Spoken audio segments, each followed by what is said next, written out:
Strange rule of ultra successful, remarkable entrepreneurs, number 4. They understand that sales are insanity, profits are reality. Sales are insanity, profits are reality. Now, what does that mean?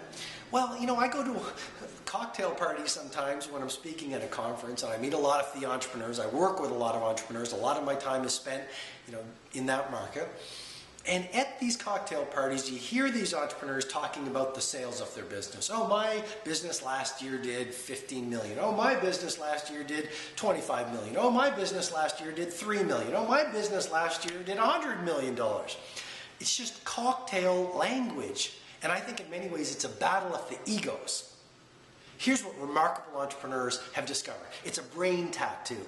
They say sales are insanity, profits are reality. Here's what I mean. It's not how much your business makes, top line sales. It's how much your business makes at the end of the day after costs. In other words, what really matters is profits.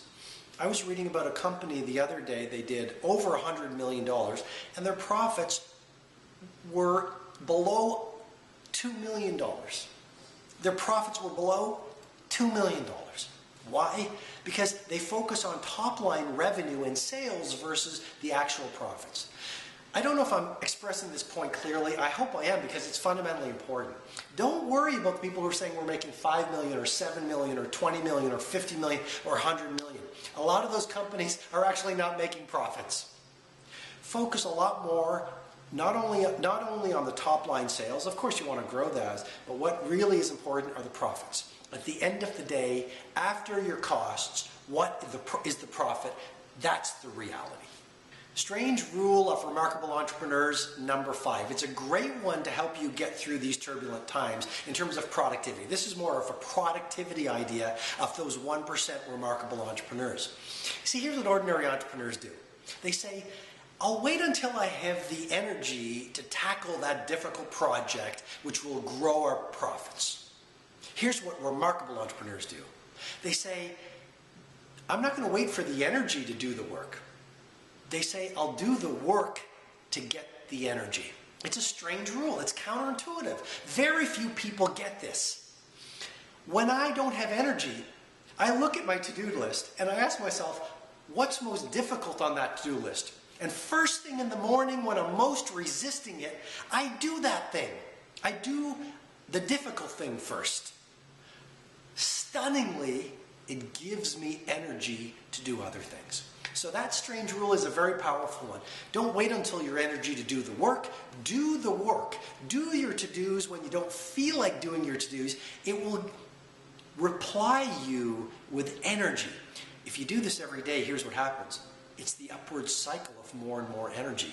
You have more and more energy. You take on more and more projects. You develop more and more leaders versus just employees, so that you have a band of superstars who populate your company. You actually start developing more relationships with your customers. You actually start having more energy to exercise. You have more energy to learn. You have more energy to go to conferences. You have more energy to spend time with your family. You have more energy to involve yourself in volunteer work. You have more energy to enjoy life. Because what's the point of building a great business if you're not having fun? This point number 5 is a very important one. Okay, point number 6. Picasso didn't wait until he was Picasso to behave like Picasso. So strange rule number 6 is this one, and I learned it from IBM, one of our clients. One of the founders of IBM was asked what was one of the great secrets of building IBM. And he said, well, we had a vision of IBM being a $100 million company when we were just a startup. But here's the question that we asked ourselves every single day. What do we need to do tomorrow to behave like a $100 million company even when we're a startup? Picasso didn't wait until the world revered him to behave and perform and to deliver the masterpieces that he did until the world caught up with the genius. As a remarkable entrepreneur, don't wait until the world sees you as world-class for you to perform like world class. That's what most ordinary entrepreneurs do. They say, you know what, I will work like Steve Jobs. I will work like Tony Hsieh. I will work like Sergey Brin and Larry Page. I will think like Fred Smith of FedEx when I get to world class, but right now I'm busy being busy. The strange rule, the sixth strange rule for remarkable, ultra successful entrepreneurs is when they're in their garages or when they're so far from their vision, they are still sweating the details. They are still going the extra mile. They are still evangelizing their message. They are still wowing customers. They are still amazing with their team. So don't wait until you're world class, until you think, perform, and behave at world class. Do it now to get the results of world class. Strange rule number 7. Ultra successful entrepreneurs, that 1% on the bell curve, they like to be unliked. Now, I got this from a biography I was reading on Jay-Z. Jay-Z had a great line. You've probably heard it before. He said, I'm not a businessman. I'm a businessman. And I thought that's a great insight. Anyway, so I'm reading this biography on Jay-Z, and one of the things that I read that really sent a shiver up my spine was this. He said, you know, I knew that I was starting to become a world-class brand and become an icon. And I challenge you, become an icon. He said, I knew I was starting to become an icon in my industry when people started to dislike me.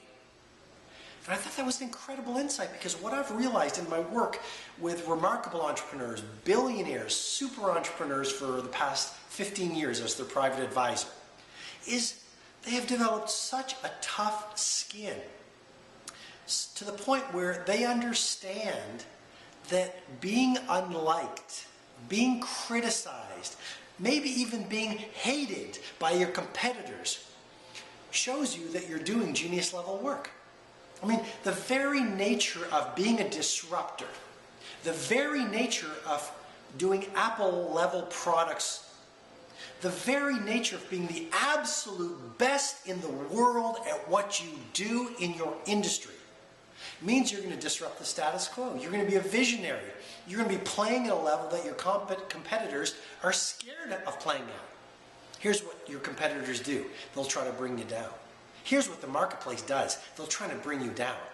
Here's what the consumer sometimes might do. They'll say, that's crazy. I've never seen a product like that. I've never seen a company that's good. And so what I'm suggesting to you is ultra successful entrepreneurs understand that you can know you're doing great work when people start to criticize you. And that's why they like to be unliked. Okay, the 2 final strange rules of ultra successful entrepreneurs, then I'll wrap up. Point number 8, or rule number 8, ultra successful entrepreneurs don't do what's easy, they do what hurts. I think of, I was watching this documentary on Muhammad Ali. It was something like Fighting Ali. And it was a great documentary. And the documentarians invited a lot of the people who fought against Ali. And here's one of the lines that I got from the movie that I thought was really exceptional. Muhammad Ali said, in all of those workouts, all of those 5 a.m. running sessions, all of those training, preparation, practice sessions, not once did I enjoy them. I didn't like them. But he said, I liked the idea of being a world champion. I think this is a great idea for us to remember as entrepreneurs. Let's learn from ultra successful entrepreneurs, the 1%ers, the remarkable entrepreneurs. They don't do what's easy. They do what hurts. One of my friends, Nito Cobain, has the line, and it speaks to this point. He said, the price of discipline is always less than the pain of regret. Ultra successful entrepreneurs do what hurts. In other words, when everyone else is focusing on the cash grab, they focus on delivering 10x value. When everyone else is being busy, suffering from death by meeting, remarkable entrepreneurs are developing their team. They're building leaders. They're building a Zappos-like culture. They do what hurts rather than what's easy. As I was finishing up the 8th strange rule of ultra successful entrepreneurs, my battery gave out.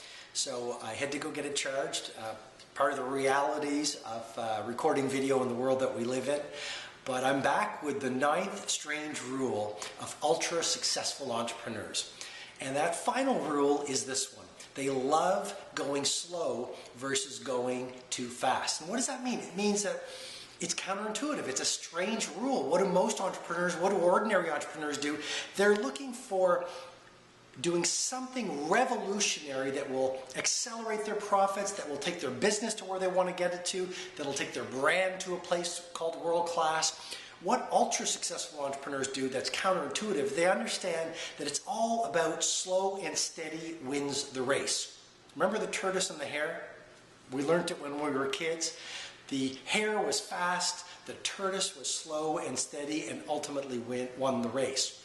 What I'm suggesting to you is the best businesses, the best entrepreneurs, the truly remarkable 1%ers understand that it's about the daily micro wins.